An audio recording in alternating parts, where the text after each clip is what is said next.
Well, well, well. We are back again for another open court discussion live in the Counselor's Corner. I'm your host, David Lorenzo Glover, aka the Controversial Counselor. Joining me is my co host, Herb Lewis, the Big Bad Wolf.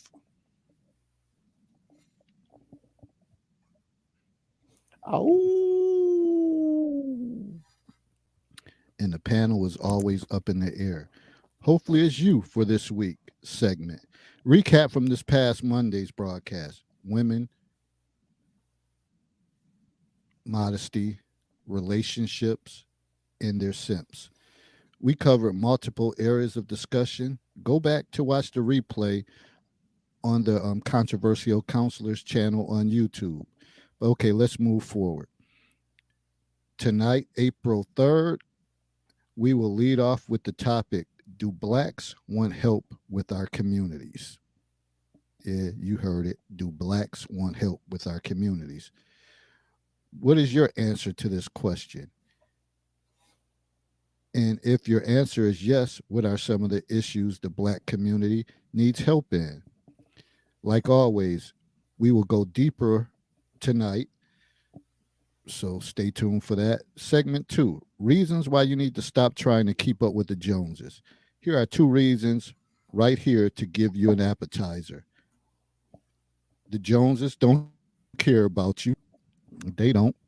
They're going to do what they got to do, uh, live their life, and they simply don't care.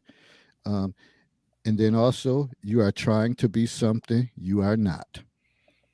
So there is the lineup, gang. A little reality therapy coming your way tonight. Please like and share our video and tell someone to subscribe to the Controversial Counselors channel on YouTube. So currently we're sitting at I think 626 subs. So it's things are growing at a snail's pace, but it's growing. Uh, so let's I would say the word, but I ain't gonna start off like that. Let's go. So here we are. We're here. A lot going on tonight. Of course, it's the national championship game. So if you see me peeping at the TV, I'm just trying to keep up with the score. The TV will be on mute. But one of my favorite times of the year. Always look forward to it. So can't wait to see the outcome. Hey Daphne, how you doing? She said, no, we don't, because if we did, we'll put in the work and start doing the work that needs to be done to restore it.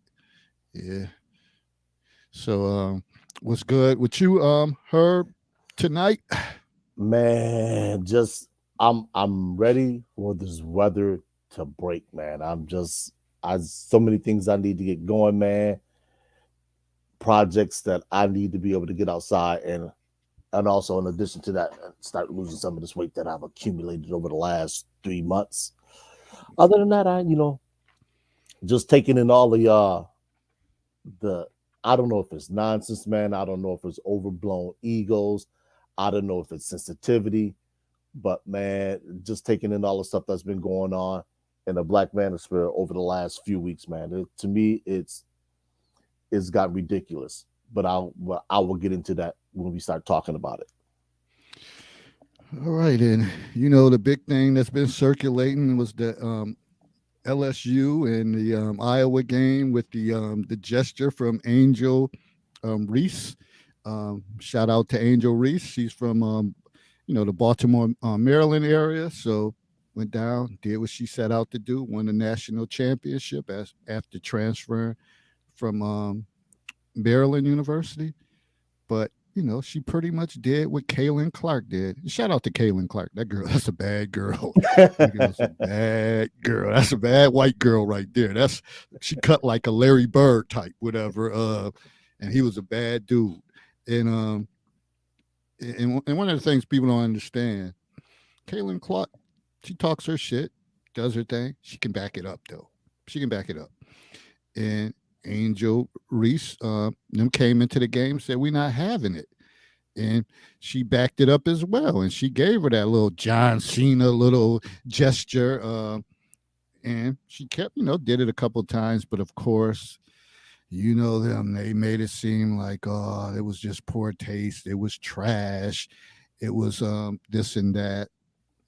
Listen, that's part of the game. Talking shit. It's part of the game. If you don't talk junk in sports, whatever, you ain't passionate or you're not playing it the right way. See, I think what messed it up, like in the NBA and stuff, when you had LBJ and them, the banana boat crew and shit like that, they own boats together and they best buddies and all that stuff. They didn't, when Magic and them was playing, it wasn't like that. Him and Isaiah fell out and over stuff like that. Him and Bird, they actually saved the NBA. They would go back and forth. Michael Jordan talked shit with the best of them. Yet Gary Payton, Kevin Garnett, we got away from that. That's when you start developing rivalries, when you can't stand each other and you can't wait to the season begin and like, oh man, I can't wait. When you see that on the calendar, oh, we got to play them, you get amped up. And I think that's what's wrong with the high school sports too. Even when I think of Niagara Falls, when it was Lace Hill and Niagara Falls battle, you waited for that all year long, all summer long. You couldn't wait. And I'm gonna tell you, that extended across sports. It was like that in football. High school used to always dominate LaSalle, always, and it wasn't even close. And I hated it. Couldn't stand the fact that they always whooped our ass. So when it came time to track, and we opened with high school, we made sure we gave them a thorough ass whooping. That didn't happen often because Niagara Falls High School was a powerhouse in track. So that year we spanked everybody in the NFL, Niagara Frontier League. I don't want anybody to get that confused with small Niagara Frontier League. Want anybody to get that confused, but ultimately, like David said, this is what makes sports tangible. We can go back to NCAA football with Notre Dame versus Miami. For those of you who are old enough, absolutely, Dr. Dunbar, they called it crooks versus convicts. So this, what we're seeing, is not new, at least not to people that are our generation of age. It's old. It was the same thing with just like you said, with Larry Bird. Larry Bird was a noted trash talker. And he earned respect because he would go out there and back it up. We have not seen the last of these two women. Both of them are very capable, and that should never be lost on people who saw it or people who are just now getting wind of it. That's the nature of sports. Sports is about competition. Listen, I'm going to get out here. We going to beat you, and I'm going to lead the beat down. And at the end of the game, the last person standing there, the victor. Now, it just so happens that the media has taken this and they have put it an ethnic tint on it, if you will, to make it black against white. And I detest that. I really do. Because if you look, for me, personally speaking, I think football is probably one of the toughest sports to win in. I think hockey is probably the toughest. Now, hockey is largely segregated because of the money that it takes to play the sport. Not because black people can't play, it's the money. And for you to have a hockey player as a son, you're looking at spending on equipment alone in a year, probably a couple $1,000. That's out of reach for most families, let alone black families. And that's just reality. The place that I work at, over the last 2 months, we've been hosting hockey tournaments. A pair of top line Bauer skates or CCM costs you $500. They need a pair of these every year. Sticks cost you about $300. We haven't even got into pads, helmets, the travel, the ice time. It is cost prohibitive. Okay. Basketball is a cheap sport for most people to play. You get a rim of basketball, a couple people, you're playing. A couple $100 a ball, lasts as long as it doesn't go flat. Same thing with the rims. All you need are pretty much sneakers. The sneakers are ubiquitous. So, and this actually really does feed its way into our first point. So I'm going to segue into it. When we think of America, what does the average person think of? I know what I think of, but that's not everybody. Now, clearly, we all come from different walks of life. And I want to treat this topic with all the sensitivity that it should be, because I think it's for Black Americans, it's a very sensitive topic because we believe, and the statistics show that we've been given an unfair deal and unfair treatment. And to that, there is some merit, as BGS and the Black Manosphere would say, there is some of that there. But when we look at some of the problems in Black America, what tops the list?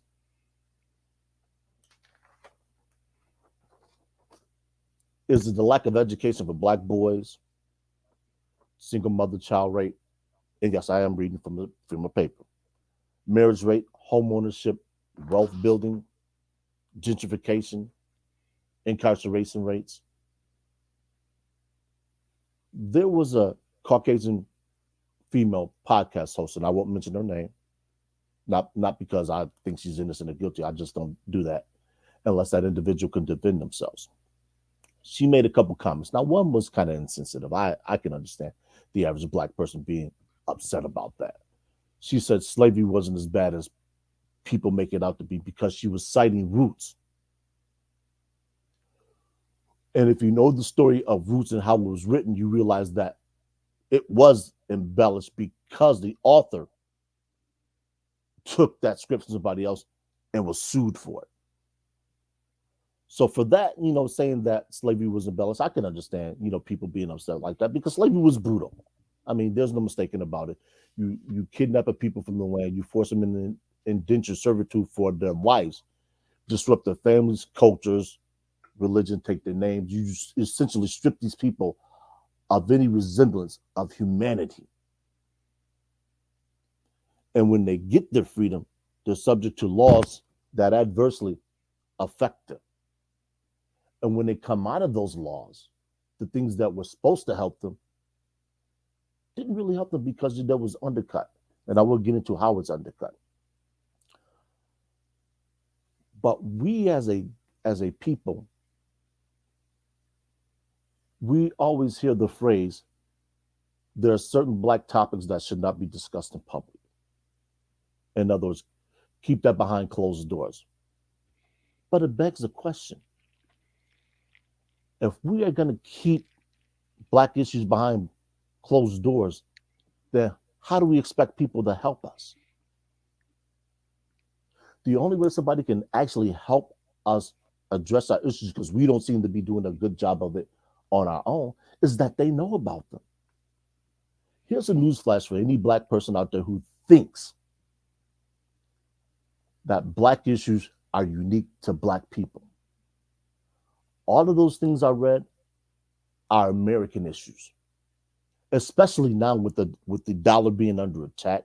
And for those of you who aren't paying attention to global or geopolitics, it's coming to a head. You have countries overseas that are aligning themselves to take themselves off of the dollar. And essentially what that means is, with the dollar being the global currency, meaning that everybody buys and trades in U.S. currency, that's going to have an impact on our prices. We already see it now with inflation going up. Gas's prices going up, and they're not coming down anytime soon. But let me read some things off that I wrote. When we look at the history of this country, there's no doubt that the record is dubious with the treatment of minorities. When we talk about legislation, economics, opportunities, no question. The dominant society has had free run at all of that stuff. Redlining, Homestead Act, we can name all kinds of laws. Native Americans, anybody from the Asian diaspora, Black people, all have been negatively affected. So when we talk about we don't want white people to be in our business, they've already been in our business. For those of you who are familiar with the movie Amistad, the attorneys who helped defend that case, helped them win their freedom, he was a former president. Guess what color he was? Civil War. U.S. soldiers, the bulk of them, guess what color they were? The NAACP was started by who? HBCUs were started by who? Underground Railroad was largely ran by who? And I'm sure some people haven't heard of this name. A gentleman named Tim Wise. He's what ethnicity? So when we say we don't want white people in our business, newsflash, they've already been in our business. And if not for them being in our business, we may not be free. So I'm kind of confused. We want them to butt out of our business now that we are free. Free to do what? If we look at our communities, our homes, they're not what they once were. And we have been freer as a people than we have any time in our existence in this country. And collectively, we have shown a propensity to not do the right thing. Whether it's the way we spend our money, the way we raise our kids, the fact that we don't get married, all of that comes into play. So the question becomes, do we want help? I don't know. So, let me jump in. So it reminds me of, I don't know, Daphne had made a point too, and I want to address that too. Reminds me of, one of our buddies, Herb, had reached out and asked for donations and stuff for the football program team that he's running. And I said to him, I don't mind helping the youth. I don't mind helping the youth, but I have a problem with you reaching out to individuals for donations. And I'm like, what about these parents? Because on social media, they do a lot of fronting, turn up on vacation and doing this and that. But now when your child is in a sport that you have to kick out money, all of a sudden somebody else is supposed to come through who don't even know these kids and deliver. Don't work like that. Doesn't work like that. I have a problem with a lot of this stuff that go on. And I've said this before on this platform. I think we do a disservice to ourselves with all these handouts. And I know Daphne had made a comment regarding, let me go back to, she said, we are feeling so entitled that we are waiting on people for a handout. And I think that's it. That, like, oh, I'm not going to worry about it. I'm not going to worry about it. Oh, he got to play sports. Oh, he need this or he need that. I'm not going to worry about it because somebody will deliver.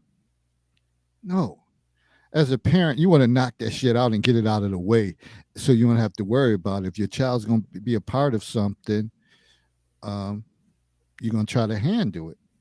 But also, let's not get it twisted. Sometimes they can't be a part of everything. Mm-hmm. Can't be a part of everything.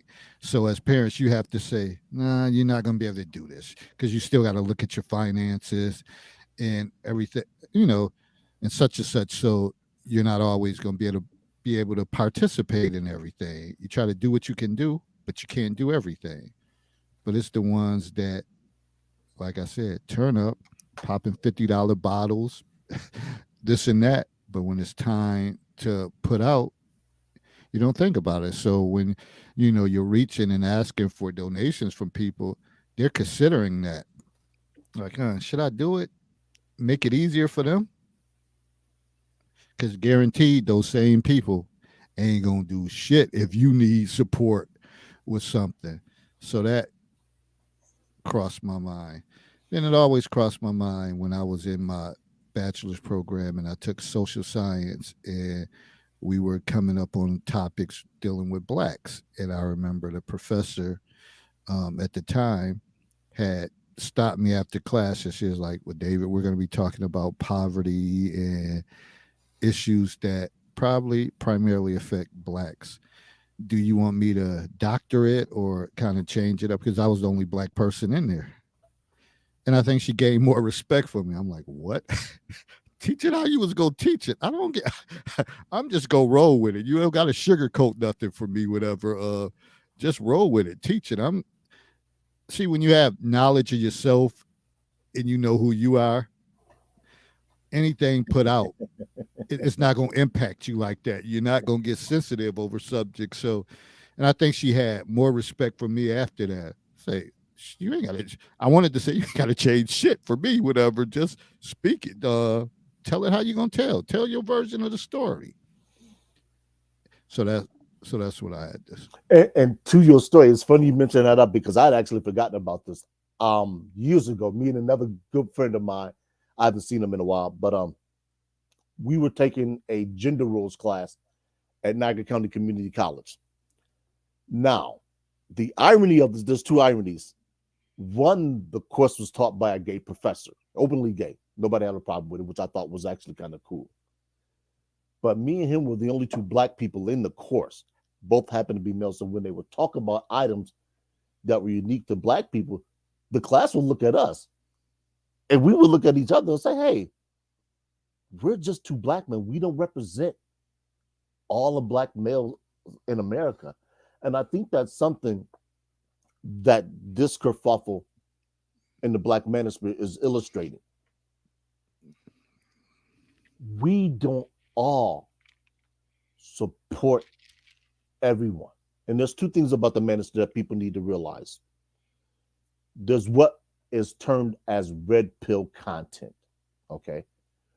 Red pill content is content specifically discussed that borders on how men should look at what women do and the reasons underlying what women do. Okay. That's red pill content in a nutshell. It gets a little bit more deeper than that, but that's the genesis of it. And it comes from the Matrix, with the red pill symbolizing to Neo that you actually get to see the world for what it is, and the blue pill, if he took it, he would remain ignorant to what the real world is. All right. Then there's Black Manosphere content. When we had BGS on here, we're talking about the stuff that we do. That's Black Manosphere content. So when we talk about the Moynihan report, Moynihan scissors, the lack of education for black boys and things, that's Black Manosphere content. You're going to get a lot of people that are going to tell you that the Black Manosphere is full of whiners. All they care about is getting laid with this kind of woman, and they're mad that those kind of women that they want are going after the degenerates in Black America. That's a segment of people who are talking about red pill content. They're not Black Manosphere completely. So whoever you hear saying that, and that's a lot of that nonsense going around, just know that they don't know what the fuck they're talking about. And yes, that's what I said. And you can tell them I said it. You can tell them to debate me anytime, any place. I'll be there. Now that we got that out the way, people need to understand that blacks in this country, as we see it, in about 40 years, we are not going to exist. We will be bred out the same way Native Americans are.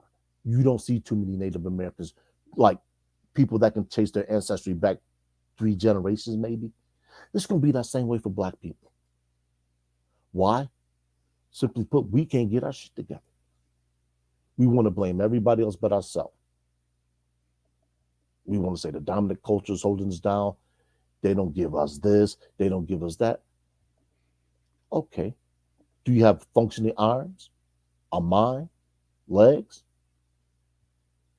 Go earn. And this is not a bootstrap argument. I don't want anybody to get that confused. But we have to, if we want to exist, we have to start looking at one another and say, hey, look, you're not doing what you're supposed to be doing. You got kids out here, you're not taking care of them. You need to go find out what's going on with your kids.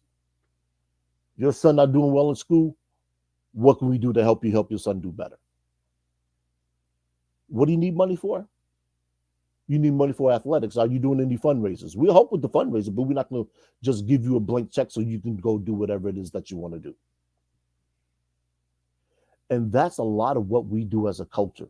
And I've seen it firsthand.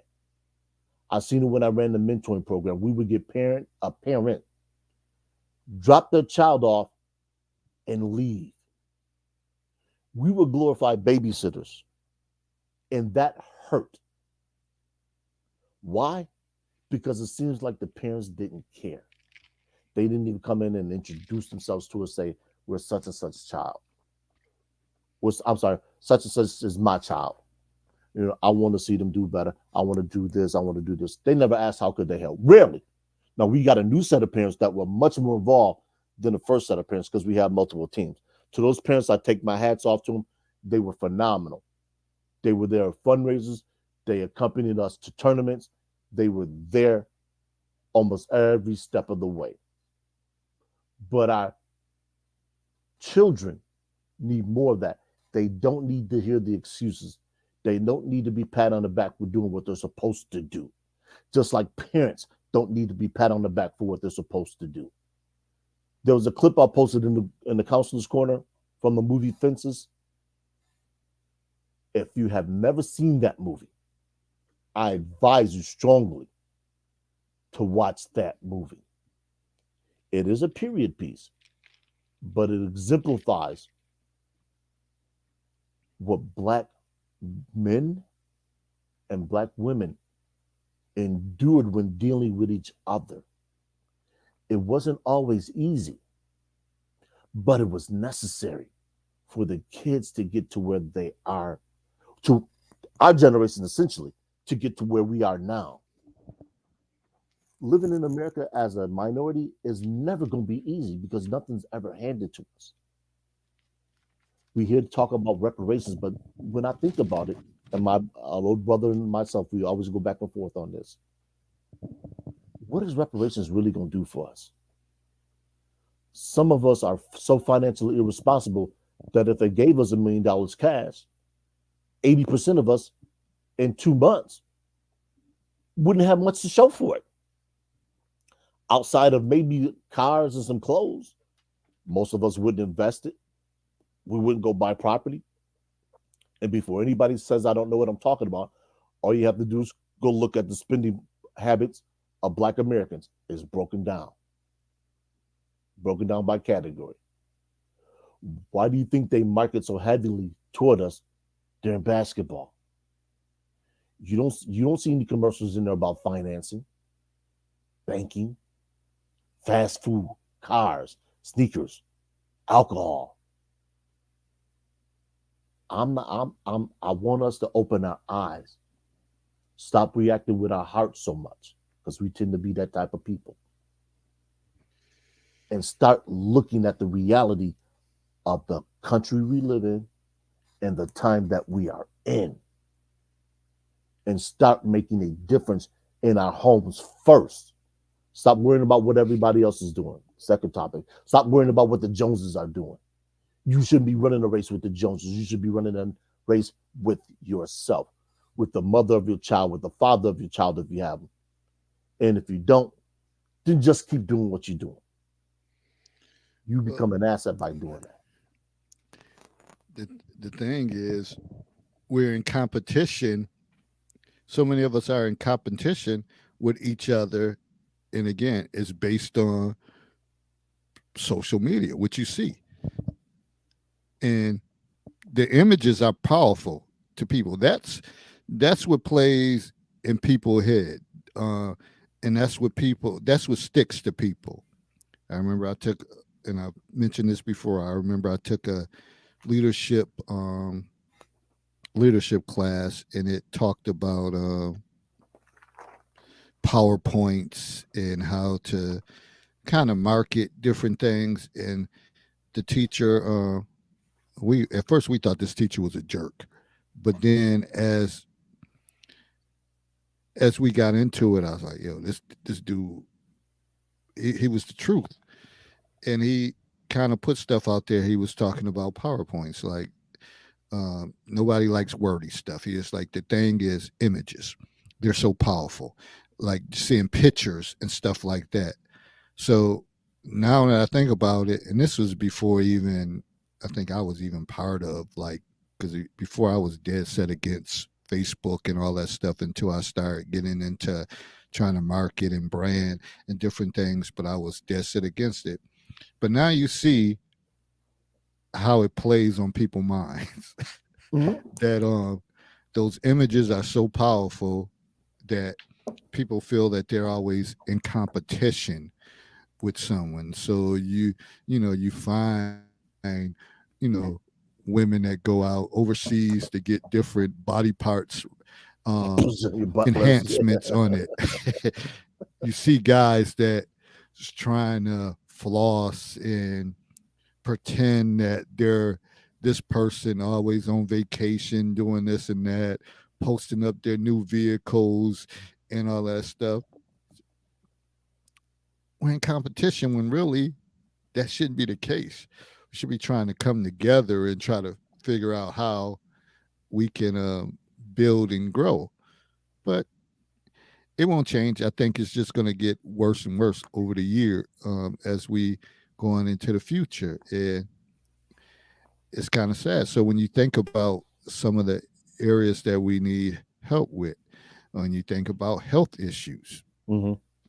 that shit is destroying. Like people is kicking a bucket at early ages, 40s, 50s. They died in their sleep, or they died. It seemed like they might have been dead for such and such. Somebody had nobody heard from them, so they went by the house and found them dead in the house, and things of this nature. And people been putting it out there about far as our dietary habits for years.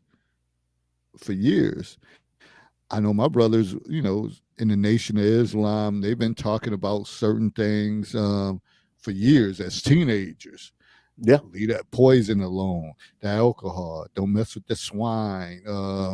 Be, try to be a vegan, vegetarian, and different things. And people are, oh my God, time for them, man, a pork chop good as hell, and this and that, whatever. And, Man, I remember. My hats off to them brothers, man. There was a crew at Laso that they got into the Nation of Islam, and they stuck with it, man. And I got nothing but good things to say about them brothers, man. They do a yeoman's work, and I will tell you, back then it wasn't easy, to do what they were doing. They took the criticism, they took the backlash, and they stood true to pardon the use of the phrase, but they stood true to their faith.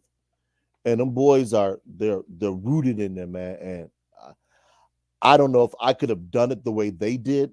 I mean, I have my own things to face when I was younger, but you know, nothing like they did, because it's different taking taking criticism from somebody who doesn't look like you for somebody you didn't grow up with. They were taking criticism from people that look like them, for people that they grew up with, not because they didn't understand what they were doing, they didn't like it. And that's a lot of what we have in Black America. If somebody doesn't like a stance you take, like Charles Barkley when he made the commercial, I'm not an athlete, and I think you posted that in the group. People called him a coon. They said he's a sellout. Yes, he does bear responsibility. He was a professional basketball player. That's it. Why would we leave our children to be raised by somebody else other than a family member because a medical tragedy occurred?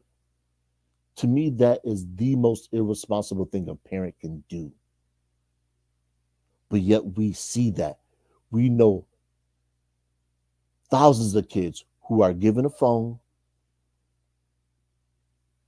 no instructions, and they're left to their own devices. And then we wonder why they try and mimic what they see on TikTok, Facebook. They have no structure, no foundation. And then when they get to be young teens and 20 somethings, we wonder what went wrong. Well, I didn't raise them like that. No, you know what? You're right. You didn't raise them at all.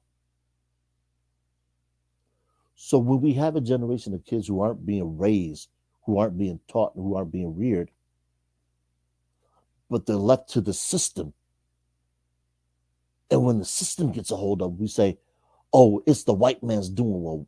Well, the white man didn't actually birth him. The white man didn't actually house him. That was your responsibility as a parent. And I always say, parenting is not a job; it's a responsibility, and a lot of people are neglecting that responsibility. We got Jackie in here, so let's get a woman's perspective. Hey, Jackie, how you doing?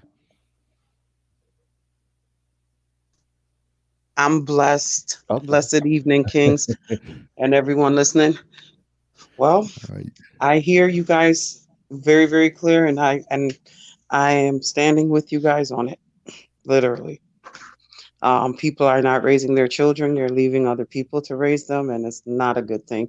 And the responsibility aspect of that really falls on the parents.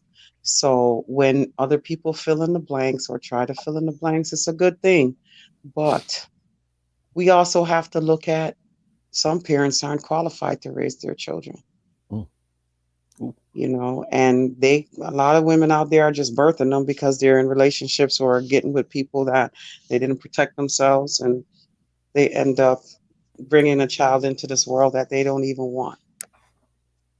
So, and it reflects on how the child is raised and treated, and so that's also very important. Um, I just really think it's sad today that a lot of parents that are so young can't gear their children to doing the right things. Um, it's really sad. And like you said, the internet and all this other mess that, I mean, social media within itself gives such a minuscule depiction of family, real family makeup. So I just believe that time is changing, and we just gotta have to we have to instill the right things in the kids that we can instill some stuff in, and we have to kind of fill in the blanks, And, you know. and one of the things I could say is, working in the school system, things you used to have to worry about at the high school level has filtered down to the middle school level. And some of it will start hitting the elementary level, mainly primarily when they hit, them grades of grade 3, grade 4, grade 5. Because some of them kids are already out there at that age. And if you think about it, wait, grade 3, that means they're like 8 or 9. Mhm. Grade 4, they're like 10. Grade 5, they're like 11. The shit that's going on in schools these days, you will be amazed. Exactly. You will be You know what? amazed. And there was a time when I was in the school system, and I had children. I'm talking about first graders. I'm talking about even kindergartners, talking about stuff they shouldn't even come out their mouth with. You can tell what goes on at home when a little boy is gonna say, "Oh, she opened it up and it looked like a heart." I was like, "What? What are you talking Oh, about?" wow. Yeah, hello. And this is a first grader. And I said, "What are you talking about?" Because they were on the bus talking, and I'm thinking, "Oh, I'm just gonna chill them down until the bus get ready to leave." And they were on there just running off at the mouth. And I said, "What are you talking?" Because I didn't even understand that term. And then when he said it again, I said, "Where did you get that from, babe?" And he said, "Well, his brother watched this and that, and that's what he sees." And I'm like, oh, the corruption from that age, the corruption. And then you wonder why, as they get in second grade, even a kindergarten, once they get up to first grade, their mouth is filthy. They're saying things they shouldn't say. They're cussing like a sailor. They're acting like their parents or their homes that they are growing up in. Yeah, it's So very indicative. go ahead. No, I was agreeing with you. I said it's very Oh, indicative of the home life. hmm so it's really difficult to see young children being twisted at such a young baby age, literally twisted. And I'm thinking now we can't even pull that out of them, even if we try to talk. talk to them about whatever. You can't take those images out. You can't remove those, the thoughts that came with those images while they was watching it. All of those things. It's not just, oh, they saw a little porn. Oh, it's not just they saw a little porn. They have absorbed that porn. They have, oh my God, it's just a whole nother level of mess that I don't even like to look at. But it's a lot of people out there that's subjecting their children, leaving them with relatives, some relatives who are supposed to be decent. You'll find that the young man over there doing whatever, sexing, doing whatever. The child is going to find out stuff because kids are inquisitive. If they know you got company, they all up in the business. Whether you knocking boots in the corner somewhere or in your room somewhere, they're gonna peep through a hole. They're gonna listen to the door. Children are very much so want to be all up into everything.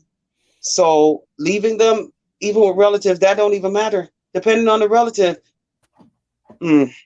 I've had people tell me that their children, they've left their own children with a relative, and the child has experienced stuff that they shouldn't experience, like seeing stuff happening, sex for one, next to them. It's like you don't know. It's just you don't know. Out here, people's minds are definitely different. They don't have consciousness of morals, and a lot of that stuff is out the window. Out the window. I'm sorry, I was warming up some food, y'all. Oh, Sorry. okay.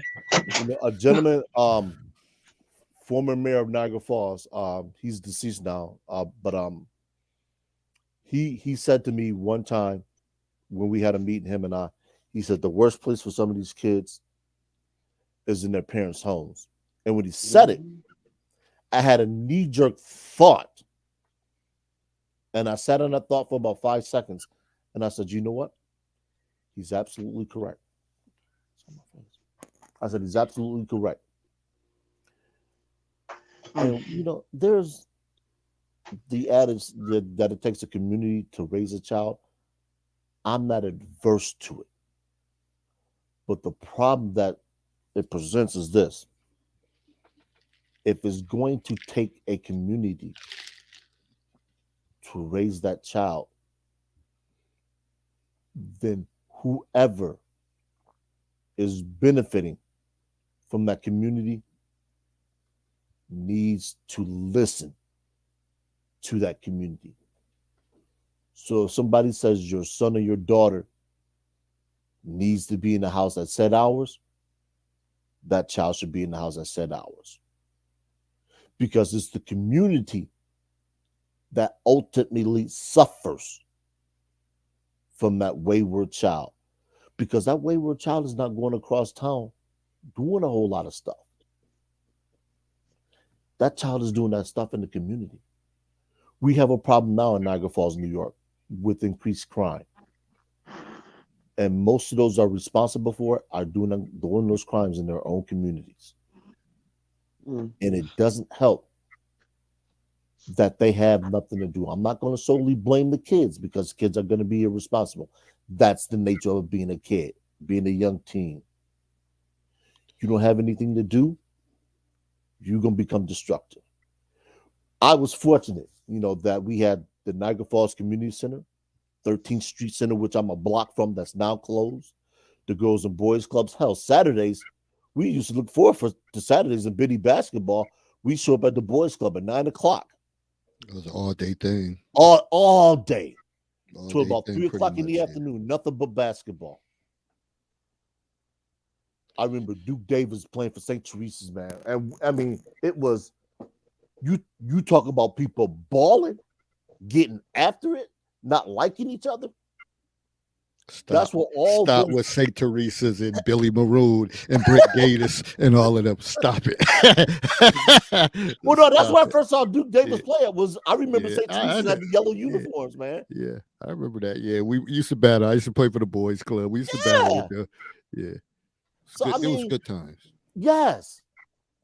And we look at everybody that came through the boys club. That hats off to Knuckles, man. Knuckles was the father to a lot of us and people. Knuckles, who's Knuckles? Knuckles Mr. Bradley, was instrumental, like Garth Ellis, Michael Thompson, in seeing that the young men that came through, especially the young minority males, they were well behaved. Rarely was there ever an issue at a basketball game. No fights. And trust me, those games got heated. As you got up in age to the 12, 13s, 14s, those games were hotly contested because they were bragging rights. We beat y'all. We gonna get y'all again. We gonna win a championship. And that's what it was. Those were our fights. There were no fights in the street. There was no killings. There was no guns. There was no knives. That culture is gone now. So when David and myself, we talk about this, you see how we lit up when we talked about it. Those were the essence of all of those Niagara Falls versus Lacell basketball high school games. That was must see. There's a festival that used to happen in Niagara Falls about 20 or so years ago called the A Festival of Lights. That tournament would kick off in the convention center, sold out. You had a city come together, about 4,000 or 5,000 people, to watch high school basketball players play. Not a problem. City showed up, city sold out, showed out. All to support these kids. These kids don't have that support anymore. Shout out to Carlos Bradbury, man. He's doing a yeoman's job with the basketball team right now. He's reestablishing what once was a source of pride for the city. And in a city that doesn't have much to be prideful for, he's doing a yeoman's job. So my hat's off to that young man and to the young man that got close to get to their ultimate goal. And they're gonna keep plugging away, I have no doubt. Yeah, and I got to give a shout out to Los too. Whatever, he's a true champion. One of the ones who grew up in the boys' club, and you seen it before it was happening when he used to play with older guys. I said that dude's special. He's special. He's the real deal, and he went on to be the real deal. Now he's teaching other kids to try to become the real deal, and it's a lot of work. It's a lot of work, and again, like we always talk about the community. Well, again, we don't talk to each other. We don't know our neighbors. We don't know nobody. It's a transient population. Mhm. You stay here, then you move to the next spot, and it's constant movement. So you never know who the hell is who. You got different people coming from different places, different tags. People, it's just so many different things that didn't used to happen. Like you had gatekeepers of communities, and you would see like who's coming, who's going. But now it's so much constant movement that communities, there's no solid foundation. Because typically when we were growing up, you may lived in somewhere and you lived there for a while. Right. You lived there for a while. So kids play together, we would fight, we would get into it, but we would, restore all those different issues. But now somebody could be somewhere for 4 or 5 months, then they're gone. And different people there. So you just never, it's like, it's just a level of shadiness that you always gotta be kind of looking out like, who the hell is this? Where they come from? Because there's a lot of different faces that pop up in a community where you used to see common people all the time. That's why you see all these different kids abducted and all of that different stuff nowadays, because it's too many people that pop up somewhere and they probably don't live there, but they come around and their whole motive is, let me get one of these little young kids. And I'm going to issue a challenge to the listeners now and in the future. I want y'all to do one thing, and don't do it for me, do it for yourself. If you don't know who your neighbors are, go introduce yourself to them. I've been in my house just 10 years this past November. Now, both of my neighbors are gone. To my left is an Airbnb, and I think the gentleman that bought the house to my left is going to ultimately turn the one on my right to an Airbnb. But when I first got on this block, I made sure I knew who the neighbors on both sides of me were. Because that was something I thought was an invaluable way to build the block. And I want any block I ever live on to know that I'm on that block. You know, to know that that block is going to have some stability to it. And it may sound superficial, and people will ask, you only one man, what can you do? You would be surprised what you can do as an individual on your block. You can set a precedent that some things aren't going to go on around here. And people will start to look to you as a leader, even though you're not trying to be, you're just trying to establish some decorum, some consistency. They're going to say, hey, look, I don't know a lot of what goes on here, but the individual that lives in such and such, he pays attention to what's going on. He might have some information for you. And there's nothing wrong with policing your block. See, we have to get out of that mentality as Black people. We have to get over being called coons, being told that you act white. You mean I care about money? You care about how the kids are doing? I care about my health, as David mentioned earlier, my economic future. Well, hell, if that's acting white, this shit, let me paint myself white.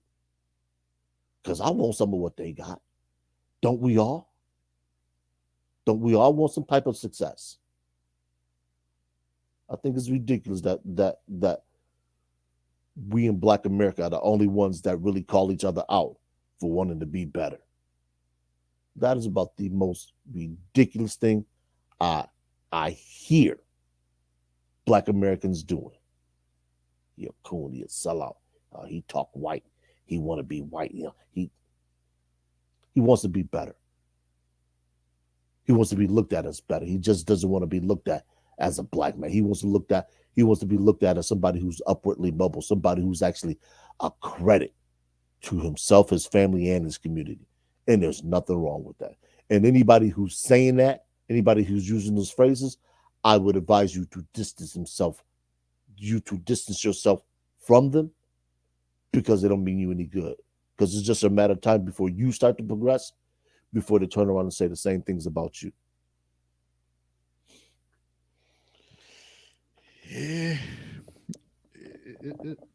it's real. So, you know, when we come up with these topics, we just like, you know, want people to kind of take a step back and reflect. Like, damn, they hit on some good points. Like, I don't like her to challenge you to know your neighbors and all that stuff. I know the core of my neighbors, but then, like I said, it's a transient population, so some of them you don't really get a chance to know. And if you know me, I'm not no social butterfly. So if you could get me to open up and talk and all that stuff, then you got some type of impact on me. But if and not, I'll tell you what, there's a lot of people that are saying, well, why would I want to do that?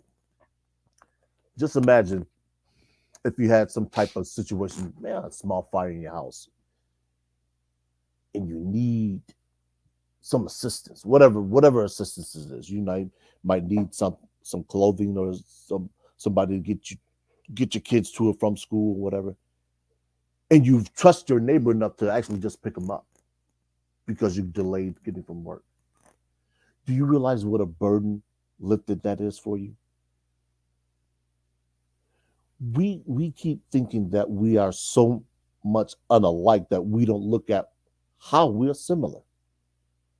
And I was having a discussion on Facebook with a brother, and I told him, I said, you know what? We're more alike than we are different. Because if we go to a restaurant, guess what? 9 times out of 10, we're drinking the same stuff, eating the same food. Short of religion, whoever prays and worships to the same God. From what I understand of religions, there's only one true God. Now, what individuals call him, that's subject to debate. But I would tell people this: start building in your home first, as I've said prior, and then on your block. You want to know how you can build your block? Host a block party, circulate flyers, ask people for donations, look to your city council, say, hey, look, this is what I want to do for my block. I guarantee you, you will get people to show up who you did not know existed, because everybody's looking for a safe outlet for the kids. And generally, that's what all this is about. It's about the kids. It's about the kids having a safe place to play where everybody is there for one reason. We said this about adults in the Super Bowl party. Have the same thing for the kids. Going back to school week. One last hurrah. Barbecue. You can do a BYOB, or you can have people donate. Make sure whoever's running it, that they have the respect of the block in the community. It's the small things that always lead to larger things. But somebody has to be willing to do it. Who knows? I might even try to do something like that, even though I don't have any kids. But see, that's the problem that a lot of men run into. First thing they'll ask is, well, you don't have any kids. Why are you hosting a block party for kids? Because that was the same nonsense I had to deal with when I ran for the school board. People say, you don't have any kids. Why do you care? Shouldn't anybody that lives in a city care about the education of the future? And it was one of the most ridiculous questions I had been asked.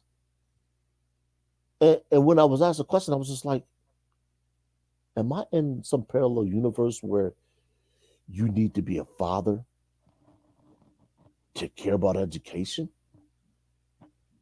Education in this country is supposed to be a right, not a privilege, but a right, at least your primary education, because that's what our local taxes go to support. The number one indicator of how good a community is the education system. Most parents, when they're looking to relocate, they ask, how are the schools in that area? Especially if they have kids that age. Then they ask about the crime rate. There's a correlation between education or lack of and the crime rate. Well, the caveat to that is that you have good neighborhoods, good school systems. But I tell you again, sometimes, and I don't give a damn if somebody be mad that I say this. I said it before. I done made posts before. That Section 8 and all that stuff, that shit destroys communities and neighborhoods too, because there's no coaching or teaching from parents to tell them, listen, we're moving to a different neighborhood. You're gonna have a good school, less fights, less crime. They bring them same, excuse my language, fucking behaviors into that community. Mm-hmm. So then that school goes down. Because listen, most kids come to school and do what they want to do. 90% of them, some of them they halfway in between. But most kids come, it's that 10% of the population that destroys, and you spend all your resources on them. So the good kids never get treated or rewarded, because we're using all our resources on these freaking kids that come there and their parents that destroy it all. So that's the big issue. So they come there and it destroys schools, and also some of the good kids start not being so good anymore. Right. Because the dynamics are changing and it's shifting. But yeah, I hear me say that It's crazy. What you saying, Shaughnessy? Every time I think I missed the baby stage, I float. PD the PD unit, Owen Mills. Yeah, we know about the Owen Mills thing. We know about that. So it's wild. But people don't think about any of this stuff because they just think, oh, somebody move here, you go here. If you're a parent and you know you had a rough time, you're going to kind of coach your kids. Coaching is not only about sports, coaching is about life. Yeah. Relationship building is about life. In every facet of life, there's relationship building. If you can't build relationships, you're not coachable, teachable, you'll never grow. And I think that's the dilemma because a lot of people don't want to be told anything, but they're struggling. And we already know the definition of insanity. And that's what a lot of that's where a lot of the pushback comes from. Yeah. I mean, I've said it before, and I always tell people, I don't care who you are, where you go. Life is all about relationships. How you relate to each other, how you relate to things, how you relate to the environment you in. I mean, it really doesn't get any simpler. It really isn't complex. Like I said, people, and you can relate this to dating. People say, "Well, I don't know how to be sociable." What do you mean you don't know how to be sociable? You don't know how to say hi to somebody. Where you from? That was the pickup line in the club for me. How often you come here? Where you from? That was my opening line. I had no game. I was one of those brothers that had no game. Some women label me corny. Oh, he corny. He ain't got no game. Yeah, you know what? You're right. I got conversation. No game, no pickup lines. I'm just heard. I'm a black man with a Caucasian man's name. That's it. I got no game for you, Shorty. I'm sorry. You want to sit here and talk about things? We can talk about things, but you want me to drop some slick lines on you, some one-liners? I don't have it to give. Sorry. I don't have, and it's funny. I remember being at a club in Niagara Falls, Ontario. Um, it wasn't After Dark. It wasn't Plantations. It was I can't remember. And it used to be where the casino is now. Plantations, that sound like some old slavery coon shit. Plantations, a club called Plantations. Man, listen, there was so many clubs in Niagara Falls, Ontario, man, when we started. And I know your stories over there. You get across the border. But man, listen, we had so much fun because the thing about Niagara Falls, New York, is it borders Niagara Falls, Ontario. And being that the bars in Niagara Falls, Ontario would close at 1, we would get a lot of Canadians that would come over. So when we were hanging out on Main Street or 3rd Street, which was the bar strip, we would meet them. They would say, hey, come on over. Y'all need to come to this club and this club. And this was back then when, we didn't have cars, but we could walk over the bridge. And that's what a lot of us did. We would go to Rumors, which was sitting on Clifton Hill, hang out there, and we had a blast. And when we started getting reliable transportation, we would go into St. Catharines. We would go to Hamilton. And then we would go to Toronto. I remember one New Year's Eve, meeting a woman from Toronto. We were like, why the hell are you here? You live in Toronto. Why would you come to Niagara Falls to party? We heard about this club. We came down here. We had to check it out. And at that time, Pleasure Dome was a hot spot. Pleasure Dome, you had about 1,200 greatest club of all time. Easily. Bar none.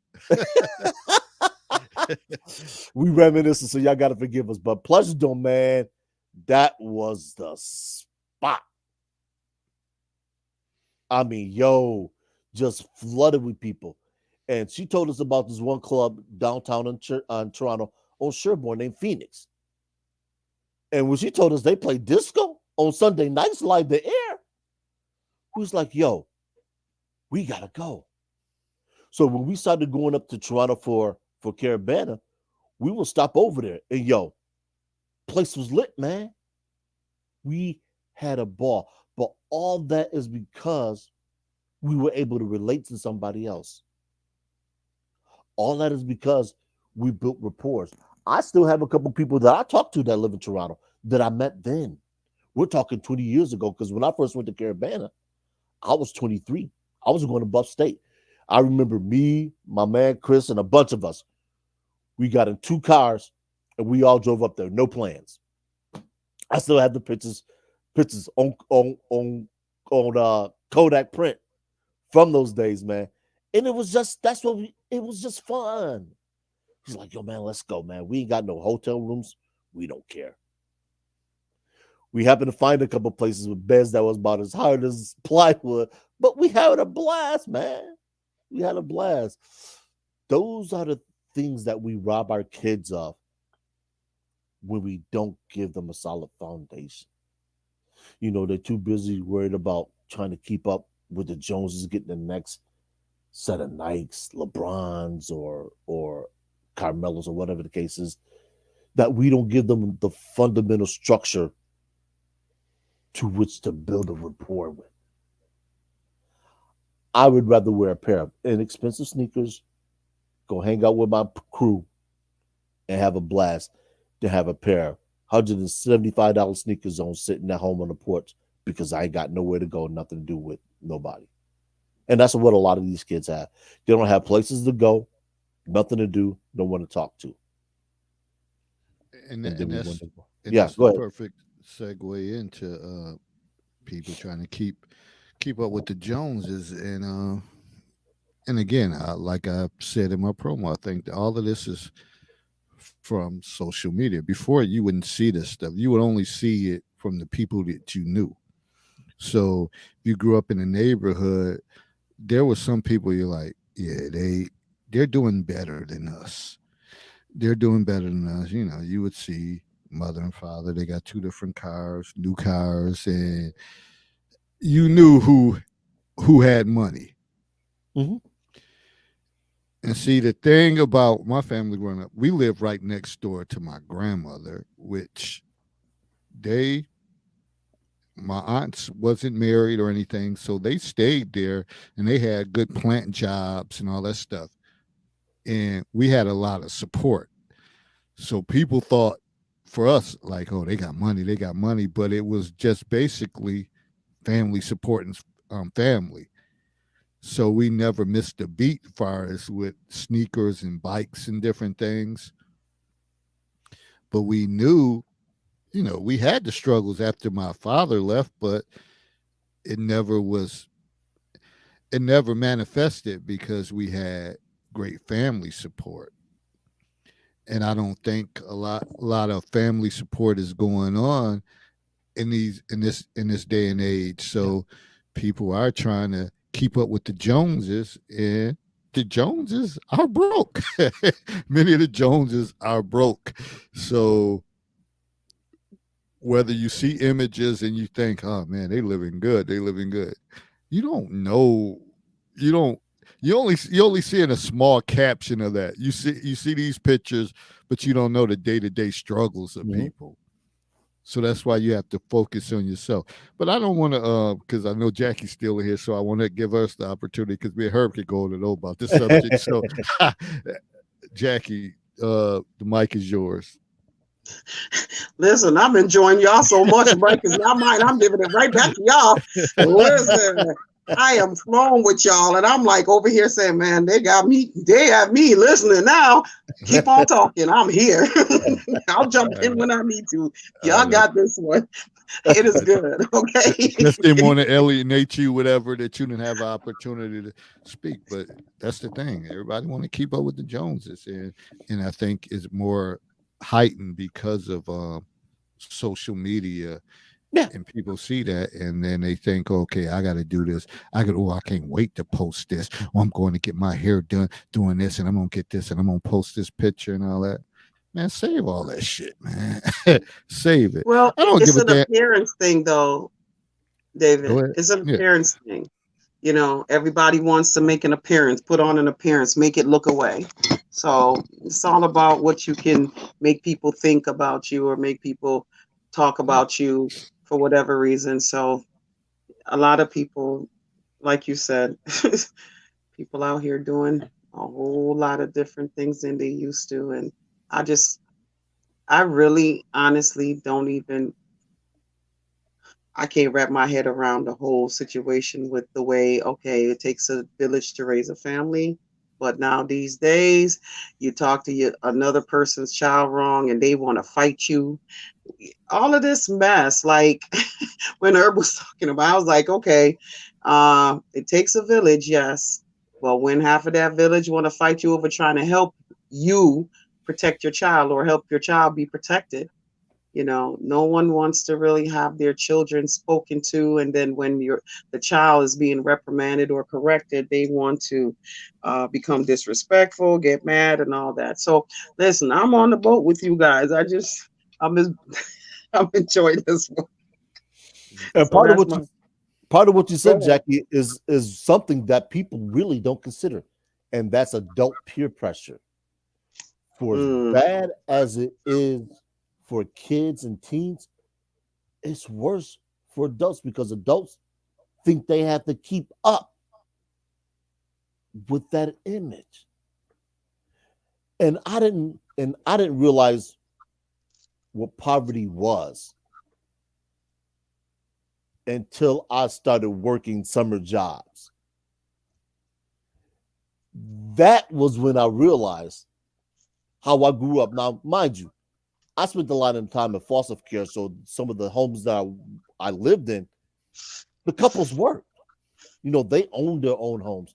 So I didn't really get that full brunt until I got back. Like I stayed in Alcott, and Alcott is a small little hamlet that sits literally on the shore of Lake Ontario. Uh, at that it's particular a time, beautiful place. If yeah, anybody want to ever look it up, it is beautiful. I love going out there. But go ahead. I'm sorry. that's okay. And I was there for almost 4 years, from the time that I was 8 till the time I was 12. And the family I stayed with, oddly enough, named the Jeffersons. They were an upwardly mobile family, own their own home. The father, who has since transitioned, I believe the mother is still alive, and I actually need to call her to see how she's doing. Um, um, he was a mechanic by trade, but I swear, this man, and I use that word in every sense of the word, man. I don't think there was anything that he couldn't do. Hmm. Literally, pour concrete, pull a car engine, weld. He built a shed from the ground up, wired it, heated it. Me and my younger brother, we used to go in there and help him do things that I had never seen anybody else do. And when I say anybody else do, I'm talking anybody else do in their own home until I got to be much older. So, like I said, I didn't know what poverty was until I started working summer jobs that the county used to employ us in back in Niagara Falls. And we would get, this is back when minimum wage is like $3.65 an hour. We would get a check for every couple of weeks. It's like $400-$500. It was like, yo, Hold up. Where did that shit happen? I remember the that summer shit. job, I the remember that summer shit used to be job. 217. I still remember them numbers. 217. Yo, Well, wait a minute. 217. Wait a minute. 217. I Yeah. was like, wait, Yeah. $3 an hour. So Yeah. somebody owe me some damn money. If you guys get some check for 500 something, I remember working some of you 217 like clockwork. And I should play Man. that number too tomorrow. I remember because I'd worked it for a number of years. So I mean, and when we got out of school for the summer, that was the one thing we always looked forward to. Number one, because it gave us some pocket money. Number two, and more important, was that it allowed us to buy our school clothes, so we didn't have to worry about layaway and all that other stuff. I'm gonna ask my mother. I know if she's watching this, whatever. And you were nosy, so you probably knew how much we got, whatever. Did I ever, as a youth, bring home a check with 400 something? Them checks was 217. We got paid every 2 weeks though. Yeah. Oh, we had some coin. I know we had some coin because I spent many a day, many an hour at the game room in the Rainbow Mall. Mm. quarter after quarter after quarter after quarter. That's why I spend days, man. That's how I managed to stay out of trouble, man. I was in the game room. I wouldn't Somebody owe me some money, whatever. Whatever. Yo, David said he needs his money back right now, right? Yeah. Like, Yeah, hell yeah, they got to go back and go to bookkeeping or something. You know I what hope I'm they have that saying? on file. The place probably is not even open anymore with all that info. Yeah. But honestly, this is how a lot of us were actually able to stay out of the trouble. So we understood, you can get some things with this, but these kids nowadays don't have that opportunity. So in order to try and keep up with their counterparts who do have some money, they resort to crime. And it's not necessarily huge things. It's stupid stuff that gets them into trouble. And eventually you do one too many stupid things, especially if you do them in school, you label. And all you wanted was some pocket change. So you buy you something at lunch. And the thing about that is, again, when we talk about social media and the influence of that, I have a lot of mediations that I deal with kids, and it has to do with materialistic items or, kids coming at somebody, those fake Jordans. And I'm like, how do you know they fake Jordan? Oh, because I do studies, I do research on this, and then I'm like, why do you care? Like, why is it bothering you? I said, because the bottom line, you didn't buy what you have on. He didn't buy what he had on. Why is it a big deal? But this is the thing, then you have the certain little knockout spots. I forgot what the spot is. Shaughnessy, help me out with the little spot that people order sneakers from, and things of that nature that look like they're real, but you can get them and you can barely tell they are. So you have to deal with all the stuff. Like Groupon and stuff? I don't know. No, this is, I forgot the name of the DH Gates maybe, or something to that effect, whatever. DHL? I don't know. I think it's some DH Gates or something. Really? Yeah. Shaughnessy's at the flea market. That too. But a lot of that is trying to yeah, she said, oh yeah, DH Gate. So see, I be getting schooled by my kids. So not only do they do hair in my office, I be getting schooled on certain things, whatever, from them to stay relevant. But a lot of that stuff is going on, but it's about keeping up with the Jones. And I try to tell them, y'all ain't bought shit. So why are you coming at this person? Why do you care? How does it bother? How does it impact your day that this person has on this? Oh, because he said this to me. He said that to me. So then I looked down and I said, those are fake. And I just shake my head like, listen, we got 5 minutes. We got to wrap this shit up. Y'all got to go. Y'all got to get out my office. And see, we tease David in the counselor's corner about that. But in reality, those young women could be on the path to owning their own beauty salon. David's encouraging that whether people know it or not. The only thing is they need to be able to start understanding the ins and outs of bookkeeping, economics, and how they can actually turn that into something lucrative. We always talk about in the Black community the fact that Black women, by and large, buy hair care products from other cultures. And the amount of money that is spent on beauty supplies has allowed those other cultures to be able to send their children to private schools. Matter of fact, I'm gonna look it up while I'm on here talking about it to see how much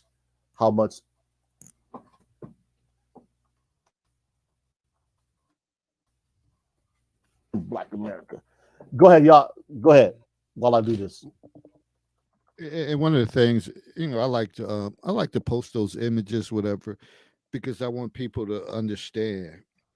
Back in the days when you think about school counselors, people would say, "Oh, you're a guidance counselor," and they only thought about you doing somebody's schedule, and they would see you one time a year. I only saw my counselor I would see him, but I only have interaction with them maybe once or twice a year.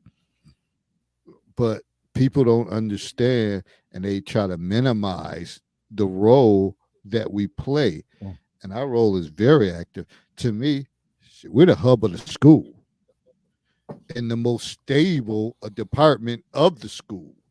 And everybody comes to us when it's a crisis or whatever the case is. And kids understand that and they get it. And that's where they come to. So a lot of times when I post D Glove Saloon, hair salon, is because somebody else shot them down and they say, "Oh, let me come in here." And not only are they doing that, but I'm getting on them and we're having conversations.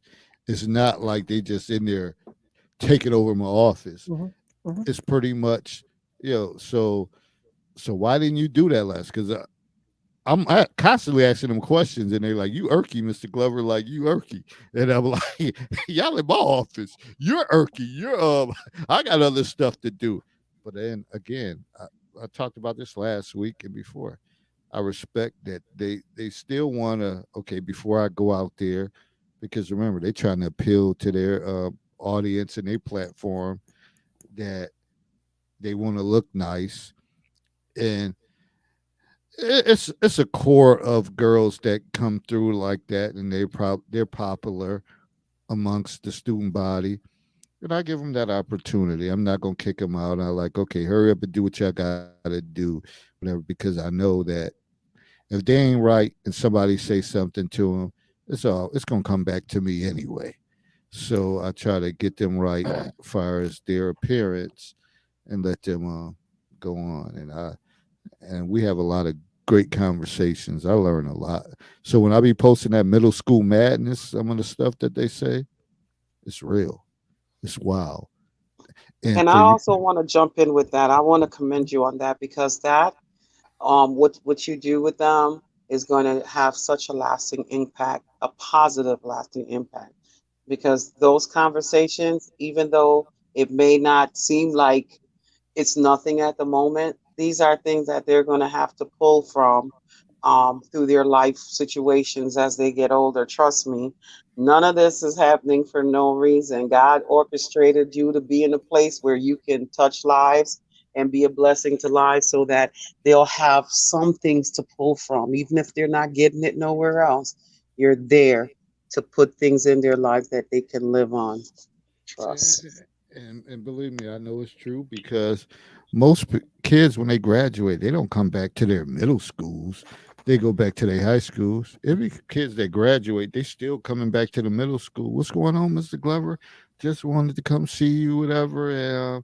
You still here? Yeah, I'm still here. I ain't going nowhere else. I don't jump ship to school because it's the same shit no matter where you go. Yeah. So I might as well stay where I'm at and deal with that. But it's real. So all of that again, relationship building, trying to instill, giving them some positive words and knowledge to try to, or even coping skills to know, like, listen, just because this person said this, try to give them more control over their fate. So that's my role. Here's a number that's gonna blow some minds because when I saw it, it did $2.5 billion. That is what the black hair care industry is worth. Mm. Okay, I'm sure. take 10% of that and start putting that into the black communities, the hands of black women, and just imagine that money invested into other avenues, real estate, which is always going to be a plus market investment. When I say a plus market, I mean that's going to yield you some income. That's what David's office can potentially become. But in order for that to happen, they have to have someone that's going to allow that to occur. So when you take that and You direct them, say, hey, look, you could be stumbling on something that you're not aware of just yet, but that seed has to have some place to be planted. They may not understand that now, just like you said, Jackie, and just like Daphne said, it's building relationships. You start out as friends, you end up as business partners, you end up as well-to-do people. If they like doing hair, we all saw the movie most of us have seen the movie Barbershop. Barbershops for men used to be the hub of where you would go to discuss things. Black women and their daughters' Sunday ritual used to be sit down, get your scalp grease, get your hair straightened. The Black Hair Care Center for Women could become a hub for Black women. I can add to that too. I Yeah, think hold on. Give me one moment.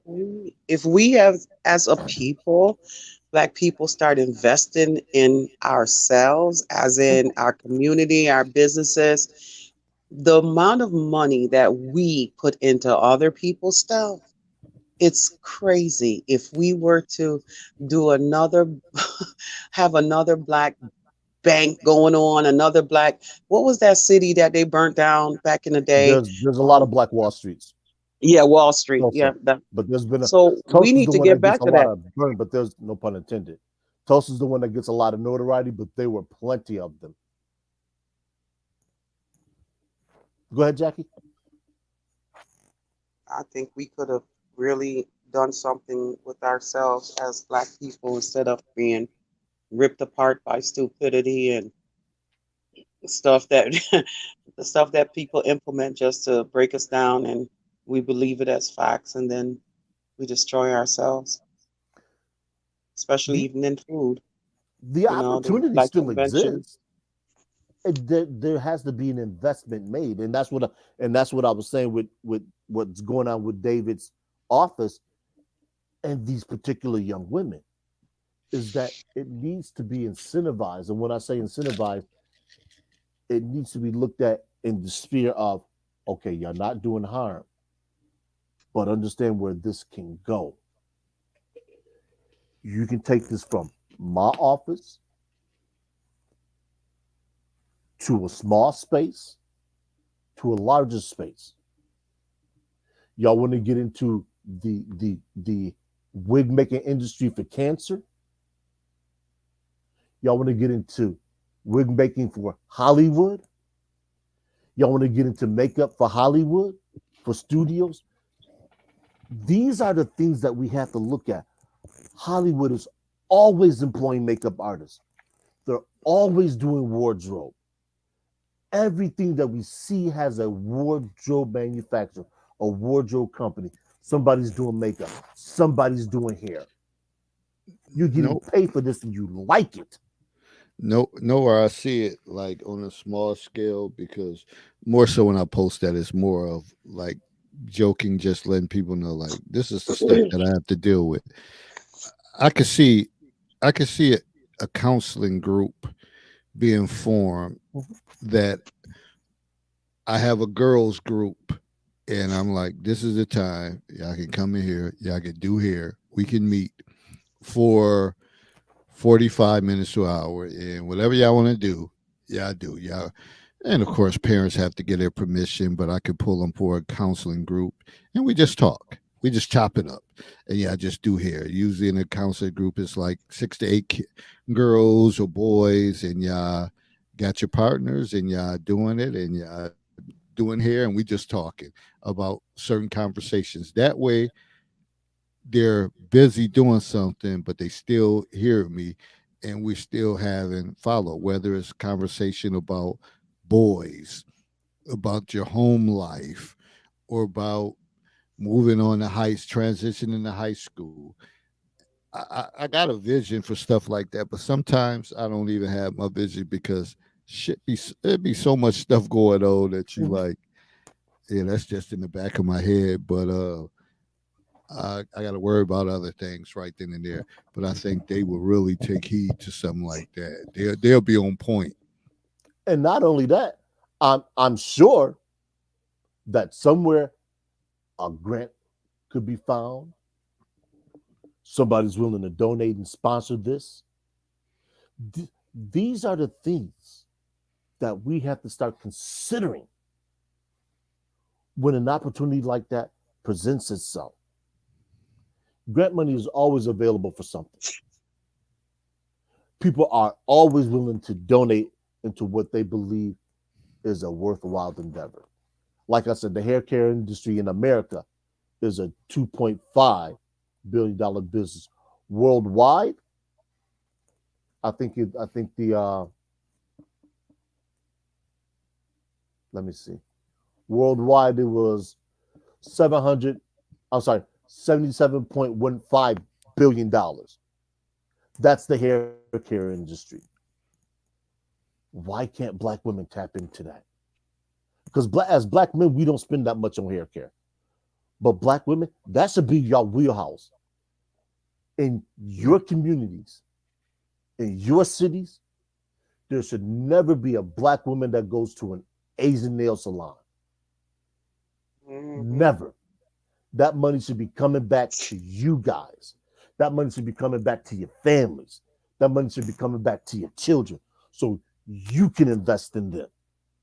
So you can go out and you can get them safe places to play. You can buy homes in nice neighborhoods. You can buy up the real estate. You can buy the land, build the houses, have people come stay there, and that money comes back to you. All that Section 8 money that goes to everybody else should be coming back to y'all. But you gotta understand the game. And if you can't understand the game, then you can't play the game. All these inexpensive housing projects that are being built for low-income people, that's government money. Get that government money. That's how you can keep up with the Joneses. Play the game the Joneses are playing. I get so frustrated, man. I do, man, because I look at the money that some women with children get back, $5,000-6,000, and they don't have anything to show for it in 3 or 4 months. I tell them, I say, hey, look, ladies, y'all getting all this money together. In 4 years, if you're getting back $4,000, that's $16,000 tax free. Go in with another woman, buy you a duplex, rent that sucker out, got them paying your mortgage. You still gonna get that money in about 10 years when they age out. You should already have that place paid for. You can go out and get you a part-time job. You can go to school part-time. Start out in nursing. Work your way up. In 6 years, how long did it take you to get your degree, Shaughnessy? Too long. Shine on. Had kids at 19 and all of that. So it took me. You can do it Right. as less than 2 years, 2 years, 2.5 years. Oh, why are they so loud? 2.5 years for your associates, 4 years for your bachelor's. What people don't realize is a nurse that goes to get her ADN and a nurse that gets her bachelorette. Her bachelor's in nursing get paid exactly the same. Bingo. Only Now all of difference this, is with a bachelor's degree you can manage with the with a bachelor's degree you can manage with the ADN you can't manage, but literally your pay is the same. If you have no desire to manage ADN, all you need. and this is what I'm talking about. So now that you, as a mother, whether you're single or married or whatever, if you're married, you're really ahead of the game. But if you're a single woman and you went into business with another woman, y'all can start y'all. The women can start a company that just Mm-hmm. buys real estate. That's all y'all do is buy real estate. You can sell it. You can build on, especially if it's just land. So you can build homes, low income. All that money's keep coming back, and you just keep buying and building, buying and building. You can start programs in there, and you can do a lot of things. One of these things is you can say, okay, I'm going to start a program for single mothers. We're going to get more grant money in there because we're going to open a daycare. So we're going to employ all these women. We're going to start them out here. They're going to get practical experience. And then we're going to send y'all to school. We need to start what I was just talking about with my school the other day. I'm on this board for the board of nursing. The board comes out to different schools or whatever, and they talk to us, and they ask us questions like, what do you think is the biggest difficulty with going to and finishing school? And 90% of people say it's childcare. Because I don't mind going to work after school, before school, on the weekend. I don't have anybody to watch my kids. And if so one of the community colleges near me, they have a daycare that you can send your kids to. And we need more of the non-traditional daycares too, as well. Because in the beginning, one of my biggest things was everybody is 6 to 6. Everybody is 7 to 7. You get these 12-hour shifts. And yeah, it's only 3 times a week that you're obligated to go. But at the same time, your kids can only be there at 6. You already have to be at work at that time. And they can't be there past 6. And we all know in the medical field, everybody likes to die at 6 a.m.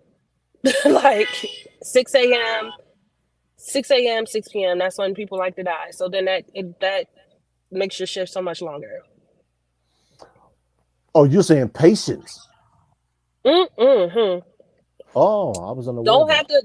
I swear I don't know if it's any other field, but in the medical field, it'll be a month straight, right? You'll be leaving, say, I get off at 7:30. 7:30 most of the time. Once they come in, get reports, 7:30, 7:45, I'm out of there.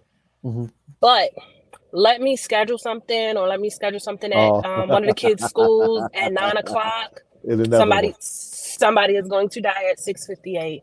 It's going to be a trauma at 6:50, and it's going to look crazy for me to leave all my people. It's on your shift, so you have to deal with that patient. Right.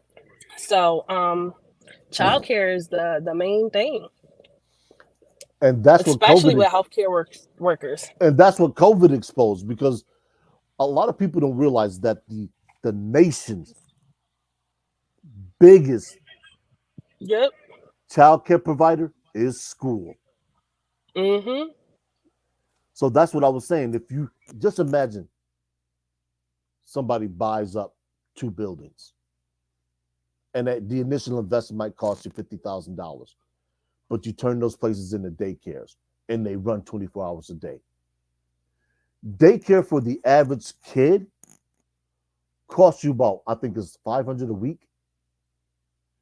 You gonna make that money back in spades, going to the bank. Now, just imagine if you start building a clinic or halfway houses for women who are getting out of domestic violence relationships, halfway houses for drug abuse, alcohol use. Like I said, all that has government money attached to it. So now you get people that can write your grants. You start employing these people for grant writing, for counseling, for interdiction, for treatment. You indeed, or those women indeed, become an economic engine for their community, because they're not giving Black men access to this stuff. So it has to go through the Black women. See, I have no problem, and I know a lot of people on prior shows probably think that I had a problem with Black women doing well. No, I don't. I have a problem when Black women do well and they turn around and say to Black men, well, we are, why can't you? Because the deck is stacked against us.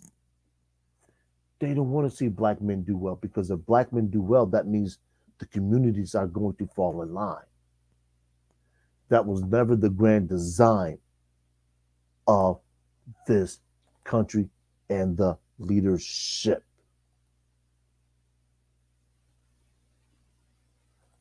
So please, when we give you this information, look into it.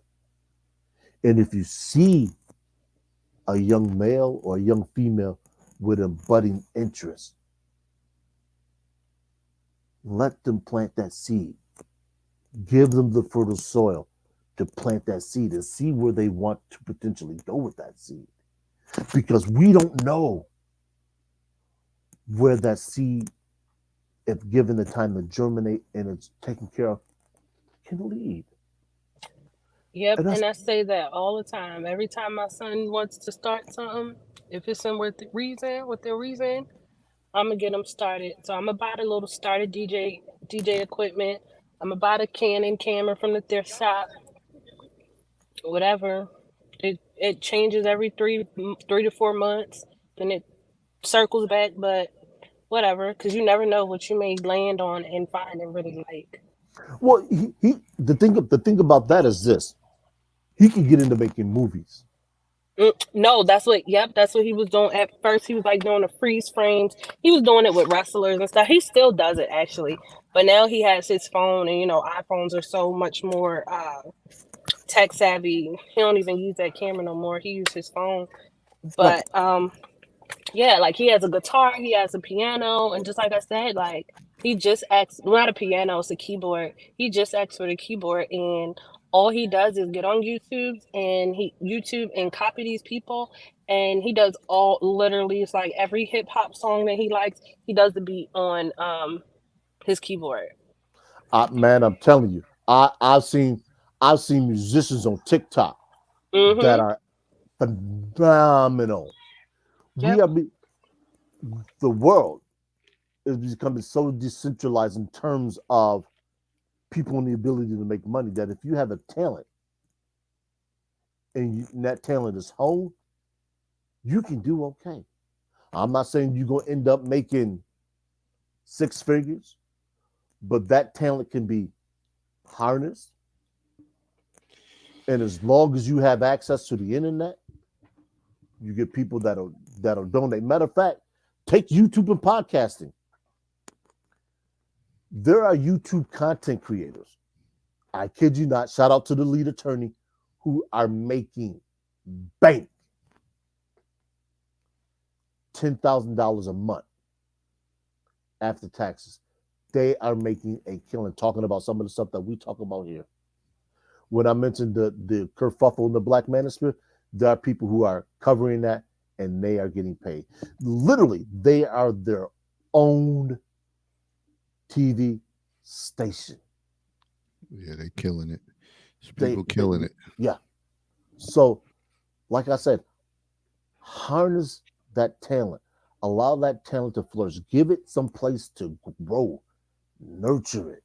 I mean, we never know what that could turn out to be. Something that started out as a hobby could turn into a $100,000 venture, and that's just one of many. They could get into real estate. Real estate is passive income. So once I buy the land, I can sell it to somebody else, turn around and buy some more land. Buildings, like I was saying, all of this stuff feeds each other, but we gotta get into the game. We have to. We have to. And one of the things is it's not worrying about keeping up with the Jones. It's being locked in what you can do and what your plan is, and you're not worried about the next person. Because when you think about certain athletes or whatever the case is, because I always like to have sports analogies. When you think about Kobe, when you think about him, there's documents saying that other players, they were going out to the clubs and all that. He was in the gym. Mm-hmm. He was in the gym and always trying to get better. So you can't, he wasn't worried about the next person. He was worried about, like, man, how could I improve my craft? People don't like him. When you think about Money Mayweather, he would hit up his team, and I think he had ADHD, whatever the case is. But he would hit them up, ask them where they at, okay, we about to go to the gym. It'd be 3 in the morning or whatever the case is. So while people were sleeping, he was training. And he Yeah. wasn't out. He never drank and did drugs or whatever. Yeah. So that's why he was able to beat people that's 23, 24 years old, and he was 36 Mhm. because they would be trying to come back train after partying and all that. Yep. That never was his lifestyle. So he Yeah. wasn't focused on what other people was doing. He was locked in on what he had to do. And that's the same thing you try to steer kids from. Like, yo, don't worry about the next person. Be who you are. Yeah. Focus on what you want to do and build that. And then sooner or later, everybody will try to be what you doing. You got to be uncommon. Tony Dungy always talked about being uncommon. And a lot of times we fall into that trap, wanting to be like somebody else, trying to keep up with the Joneses when you really should try to be uncommon. Yeah, I tell people, I just like homegirl tried to come at me sideways about not owning the car. I'm like, you don't understand who I am. I'm like, shorty, I don't walk to anybody else's drum beat. I got a drum major in my head. That's the only beat I follow. I don't need to be anybody else. I need to be me. Just like my mother used to say, the only thing I need to do is stay black and die.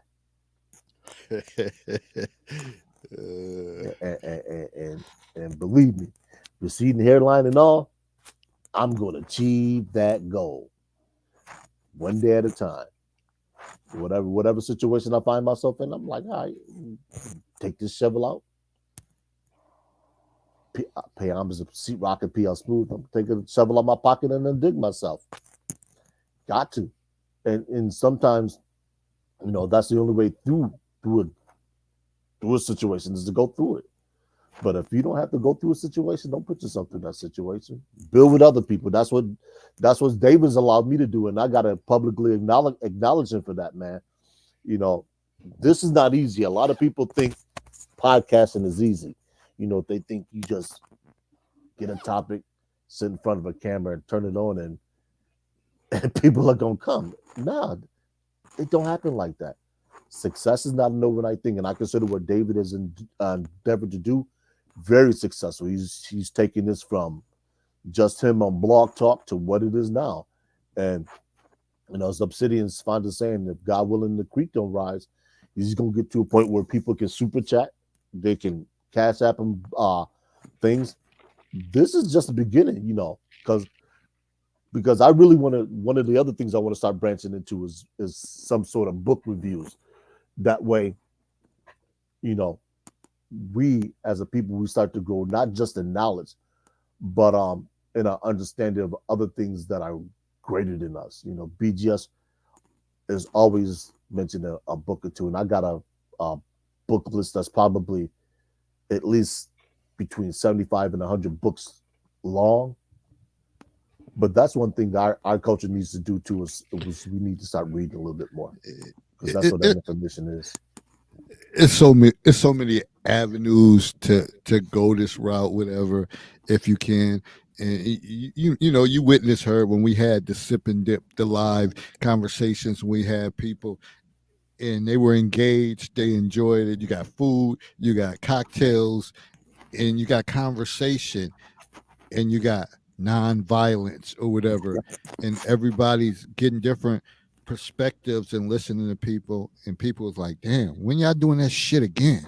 Like, that's all they say, like, yo, that was but that's what they want. Older people going to a club, listening to loud music and all that stuff, it's fine and all that stuff if you want occasionally. A lot of people want conversation and knowledge, get to know people, and like damn, those people may have not known people at that event, but it opened up conversation and dialogue that you saw how people thought outside the box. So it's a bunch of different avenues you can go, but you got to plan, you got to have your topic ready, and you got to be able to attack it. You just can't get a mic. A lot of people like, oh, I'm just gonna get in the mic and I'm just gonna talk. It don't work like that. We've seen it. We've seen people attempt it, and miserably they did fail. So you always got to do your research. But listen, I know me. And I don't know how I always don't never think about it, But my favorite sports event is March Madness, and I always schedule because we on Monday nights be like schedule it during the national championship game. Now this game, UConn been ahead pretty much, Oh, but okay. by 10, 12 points. But I just before the game started, I hit up Los. He made a comment. I said if they're only down by 10, San Diego State got a chance to pull this off with like 10 minutes left. So I want to see that. So we're gonna get up out of here. We're gonna have some closing comments. And again, like I say to Shaughnessy, Jackie, drop some talking points that y'all want to talk about. It don't always have to be for me and Herb. Shaughnessy, you have done it from time to time, but sometimes it can be your perspective, and we can attack that subject matter without having anything to do with it. Just do a little research and then give our feedback. So keep that in mind. But we're gonna get some closing comments, and for my own personal gain and enjoyment, I'm gonna watch the rest of this second half of this game. One shining moment. I'm gonna listen to it. I'm gonna listen to it and get me. I got another half of a turkey sub. Me and my little man over here. No chicken wings, no pizza. Yeah, man. I need to, like I said, I need to drop 70 pounds. I'm about 270 You right said now. 70. Yeah, seriously. okay. I'm about 270 pounds. So I need to get that going. Me and my little man here. So, ladies, y'all got any closing comments from what we talked about earlier? The first thing was about the Black community, and then the second one was about keeping up with the Joneses. Well, as far as I'm concerned, I think you guys covered it well, and keeping up with the Joneses should not be something that people really try to follow too much, because you never know what people really do to get a new car or whatever. And a lot of times they're spending monies they don't even have to just put on an appearance. But as far as, you know, children being raised by, our community or our community helping to raise children, I think in this time it's kind of more difficult because kids are more disrespectful. A lot of parents are young and they don't want others talking to their children. Um, but wherever we fit and we're accepted, I think we should try to make a difference in everything that we do when it comes down to being in contact with people and young people at that. They do watch us and they mimic us. And so I'm glad, Mr. Glover, that you are definitely being a shining light for them. And I really appreciate you for it. And I see it for the future. I just see the bigger picture of it all. So I think a lot more people should jump in and try to do something with some children that seem like they want somebody to help them, and I think we should, stretch the community out when it comes down to this platform. I think that we could start doing something to, counsel people maybe in some way on here as well, because I know that I deal with my group of people, but, everyone can be touched and everyone can contribute, in their own little way. So I think that you what you're doing is awesome, and I think that we could actually do more if we put our minds to it. And Herb, as far as losing that weight, I will talk to you about trying something that will help you. Oh, I'm okay. I know how to do it. I've done it before. It's just a matter of actually doing it. No, it's not about the no. I It's appreciate something it, that though. you've never done, and it's not something that you're going to be like getting exerted for. It's just incorporating certain things in your diet, and you'll see the pounds drop. That's all. All right. And that's Shine mine. dog. I would say we just have to start building back up our community and trusting in each other as a community and building that trust. because once we all start working together, just like you guys said, once we get rid of the, or not get rid of, but we have communities where people are buying homes and they're staying for years and staying for ages. So it's like your grandmother knew them and your mother knew them. So now you're comfortable with them being the one to see your kid on the bus. So you can go to that early shift, or you can go, to the store after dinner, and you know what is gonna happen, or with your kids, or whatever the case may be. I know there was a time that my son was of age, but I never really let him go home by himself. So this particular day, I can't remember what it was, but I was in a crunch, a time crunch or whatever. So I had my aunt. She was gonna be to my son within 10 minutes, and I was gonna be like 30 to 45 minutes. But my neighbor actually saw him get off the bus, and when my aunt pulled up, he was just like, I was just about to call Sean because I saw him going there. I knew her car wasn't there. I knew she wasn't home. I was just about to call her, but he in there, he good. I told him to lock the door and don't come out. And he said he know. So it's just stuff like that. Like, because he knew me, I didn't ask for him to watch my son. I didn't ask him to keep an eye out, but he did. And as soon as he saw an adult, he let us know, like, yeah, he's straight. I'm watching. I'm sitting on my porch, making sure your house is good, because I knew you wasn't going to be long. Yeah, and that's what's And up. that's the kind of support that we need. And even just like I said, my son was of age. He was cool to be in the house by himself. He had his cell phone. He let me know. He was actually upset when my aunt pulled up 10 minutes later. He's like, I thought I had the house to myself. Like, boy, Like, what you what was he gonna do? What was he gonna what do? he probably be in silence away from his dad and little sister. That's what he was looking forward to. But it's just things like that we need to build up. And as far as like with kids' behaviors and stuff like that, I feel that there should be some type of system where instead of suspending these kids and they have to, be home by themselves, no, everybody does in school suspension. And when you are suspended for something you're supposed to be out of school for, your parent has to come to school with you every day. And don't nobody want to miss no work, nobody want to miss no money. So your kid is gonna make you enforce and instill consequences and correct behavior in your children, because now you have to be responsible. Anytime there's ever anything with my children, I come up to the school. And no, I don't want to always be missing work. No, I don't want to always be out of work, but I need to check in and see what they're doing. There's so many times that I've been walking in class and stuff, and I stick my head up and my mother is in the hallway. I'm like, damn, what's she doing here? Nothing. I ain't get in trouble, nothing. But it was always a don't get caught slipping, because you never know when I pull up.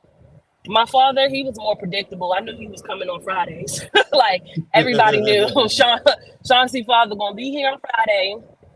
He gonna be in the way because we all going to McDonald's after, but his ass gonna go to McDonald's too.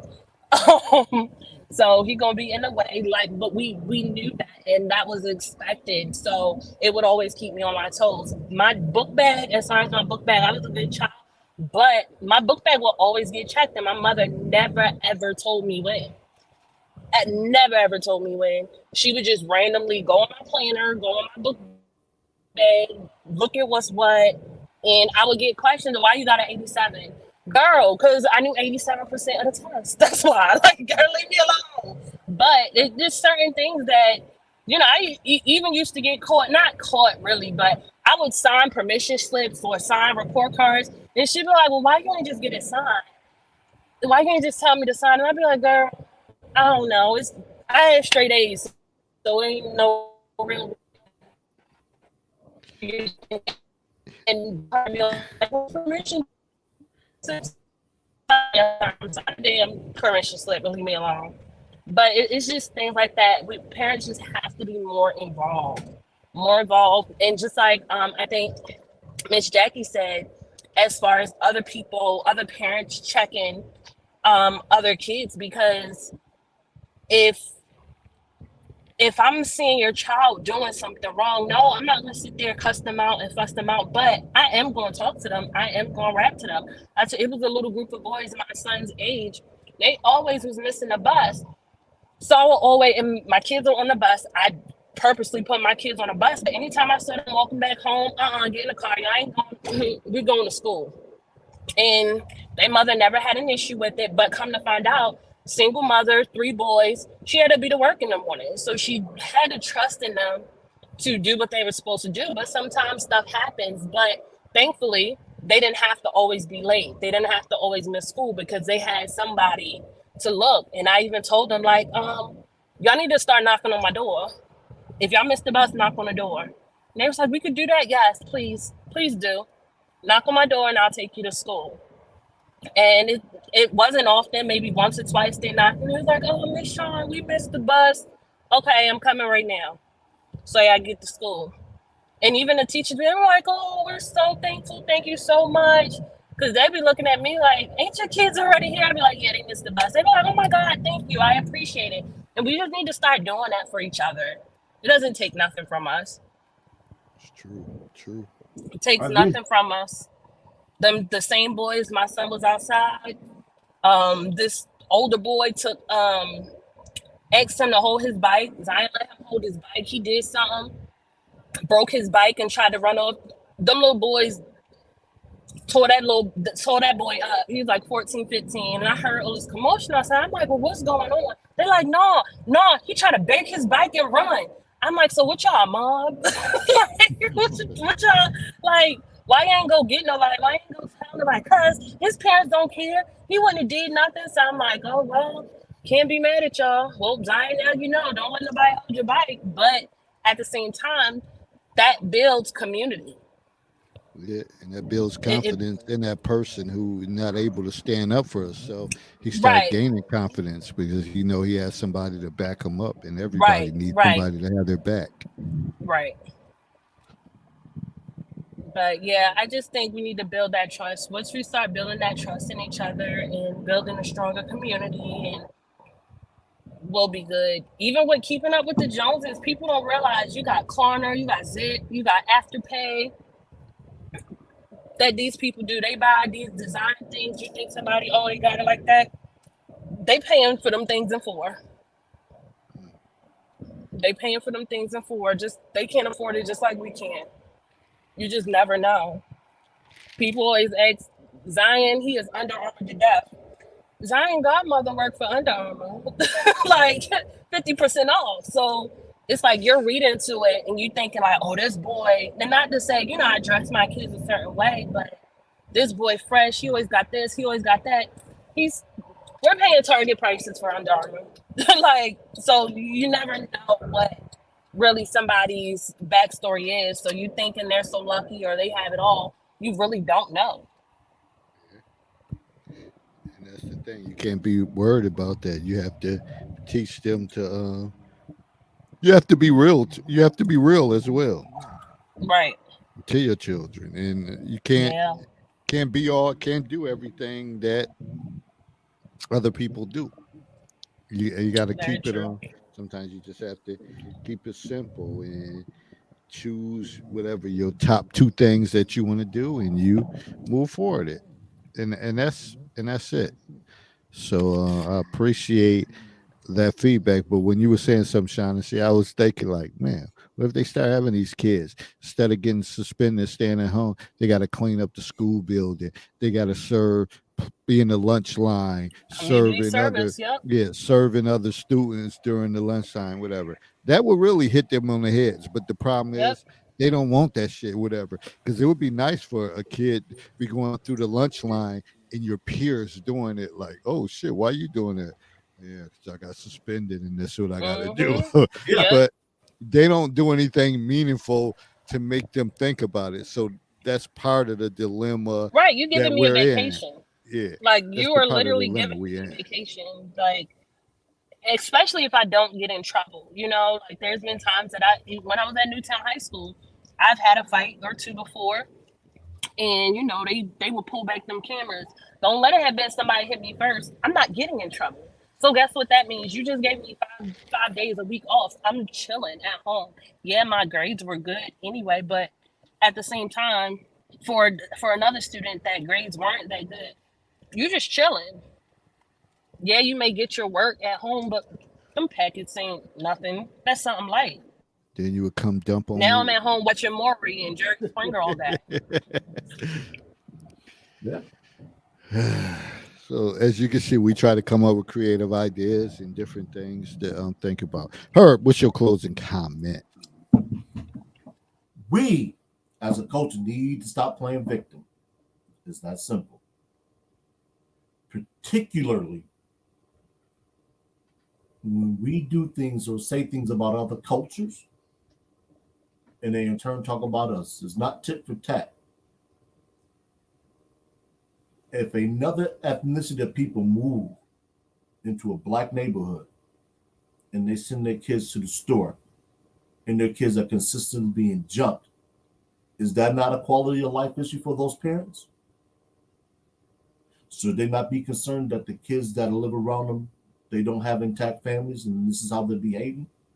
Should they not speak about those things? I don't think anybody here would say yes, but we still have a concerted group of black people who talk about black issues need to be kept behind closed doors. Newsflash. When y'all bring y'all funky asses out in the public, acting like y'all do, you've made those issues public. So I don't want to hear black people talk about what should be kept behind closed doors because you're acting out publicly. And when you act out publicly, they become American issues. And I'll stand by that statement. And as always, growth and understanding occurs in the gray area. Godspeed. See you next time.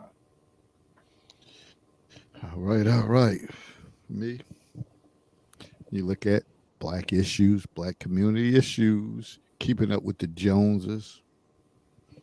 It's about setting foundations and consistency. So, as a parent, as a family member, you have to be consistent in what you do, no matter what. You can't change up. A lot of people change up game is fierce, but where does that lead you to? Consistency, you always will overrule anything. When somebody's steadfast in what they believe in and they don't budge, as long as their philosophies are strong and positive, that's going to overrule. So always have an active consistency. Consistency, as I said before, breaks down resistancy. And sooner or later, you come knocking at the door. At first, somebody may not answer, but eventually somebody's going to answer. So stay consistent in your approach. With that said, I appreciate all the comments, especially you, Dr. McNabb, and anyone else who was in the chat, and Jackie and Shaughnessy, Sean Dog came on. We have to have these conversations no matter what.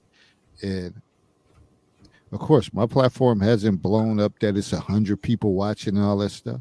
Still knocking at the door, still grinding, still staying consistent. That's the one thing you can always say.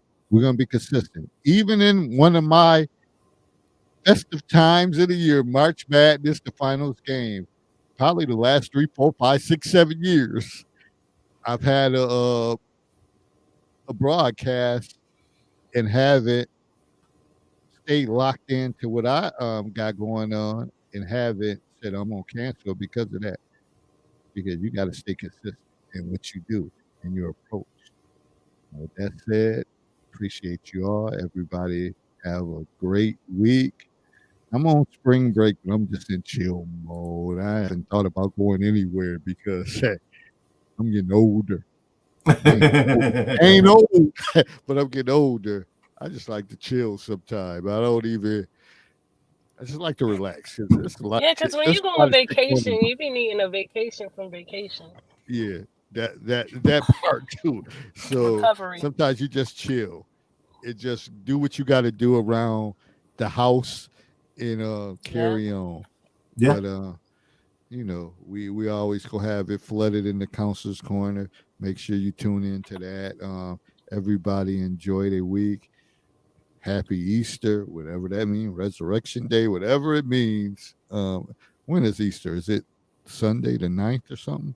I don't know. I don't keep track of that no more. I don't either. I know it's coming. Shaughnessy be dying eggs. Make sure you make sure them eggs is on I don't point. do that shit. I'm just messing with you.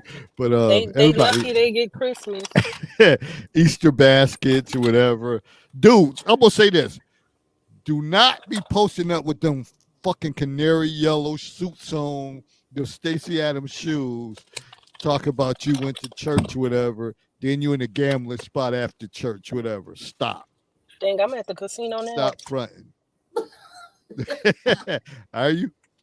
I am. I'm literally about to Yeah, I go know. in as soon as we get off. Play blackjack. Get away from them slots. I know. how Oh, you I'm do not. it. I'm getting on the table roulette. You Okay, good. roulette's You not bad. good. All right, so I wish everybody well, be well, and let's see y'all next time. right. And, See y'all. Have a stay good tuned for the night. post in the counselor's corner. All right, good night, everybody. All right. Peace and love. Good night.